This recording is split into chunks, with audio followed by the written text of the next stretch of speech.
Politique, Dimitri Vernet. Bonjour Dimitri. Bonjour à tous.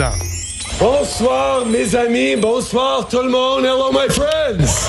Et bienvenue dans la réalité parallèle de la France, le Canada, pays où quand un chef d'État est désavoué, c'est simple, il démissionne. Servir en tant que Premier ministre, ça a été l'honneur de ma vie, mais j'ai tellement hâte de me redévouer à 100% à mon rôle le plus important, celui de papa.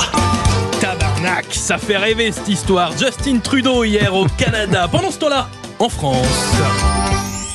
Comme souvent, Moscou crée des crises pour prétendre ensuite vouloir contribuer à les régler selon ses propres termes. Emmanuel Macron recevait hier la présidente moldave. Au programme forcément la guerre en Ukraine et l'adhésion du pays à l'Union européenne. Dans ce contexte difficile, après l'ouverture des négociations d'adhésion à l'Union européenne en décembre 2023, les Moldaves ont conforté dans les urnes leur choix en faveur de l'Europe, qui permettra de dynamiser votre économie et de moderniser vos infrastructures. Petit lapsus freudien concernant l'Union européenne. En attendant, le chef de guerre est suivi par une grande partie du gouvernement, comme Manuel Valls au micro de BFM. Cela nous oblige surtout, nous, à réagir, et c'est ce qu'impulse le président de la République, et je m'en félicite. Nous sommes l'un de ces moments majeurs. J'avais écrit un petit livre sur le courage. Je terminais d'ailleurs avec un portrait sur Volodymyr Zelensky qui incarne ce courage. Mais nous sommes dans ces moments où il faut relire Churchill et De Gaulle. Et où il faut relire Manuel Valls, donc sur Sud Radio. C'est le député Roland Lescure qui était invité. Moi, je crois à la responsabilité collective. Face à une vraie menace, soit on se serre les coudes, soit on se met la tête dans le sable. Et pour ça, Roland semble avoir une idée macroniste, comme toujours. Et aujourd'hui, je considère qu'il y a des gens, chapeau, qui sont prêts à se serrer les coudes, que les retraités puissent aussi... Moi, j'ai une maman que j'adore, qui est retraitée, qui a 92 ans. Je suis sûr que si je lui demande, elle me dira « oui, moi je suis prêt à contribuer aussi ». On l'avait pas vu venir celle-là. Les retraités seraient prêts à un effort national pour la défense. Plus c'est gros, plus ça passe.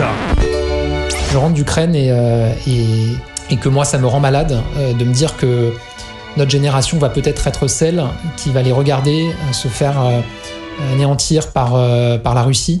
Enfin, on termine avec Gabriel Attal au micro du podcast Tant qu'il y aura des hommes. L'ancien Premier ministre, pas du tout nostalgique de ses anciennes fonctions, pas du tout. Quand vous êtes Premier ministre, c'est 50 décisions que vous prenez dans la journée. Et oui, ça c'est quelque chose qui me manque. Après, moi je suis pas dans la nostalgie. Je vis pas du tout avec nostalgie ce moment-là. Oh, voilà, pas de nostalgie. Enfin, peut-être un tout petit peu. Vous avez voulu de cette dissolution par exemple ? Mais je l'ai pas comprise. Quand vous êtes Premier ministre, le fait que cette décision soit pensée, préparée, anticipée, sans que vous en soyez informé, évidemment que c'est dur. Voilà, maintenant, moi, je suis pas du tout à ressasser et j'essaye d'avancer. Ah non, pas du tout, Gabriel. C'est pas son genre, pas vraiment son genre de ressasser. J'ai été Premier ministre pendant 8 mois, mais avant ça, j'ai été au gouvernement pendant plusieurs années. Et ce qu'il y a pour moi de vraiment épanouissant quand on est dans l'exécutif au gouvernement, c'est qu'effectivement, on peut prendre des décisions qui s'appliquent tout de suite. C'est pour ça que ça s'appelle l'exécutif. Bref, on laisse Gabriel dans ses souvenirs et nous, on se dit à demain. Voilà, maintenant, moi, je suis pas du tout à ressasser et j'essaye d'avancer. Mais oui, il faut avancer. Merci Dimitri Vernet.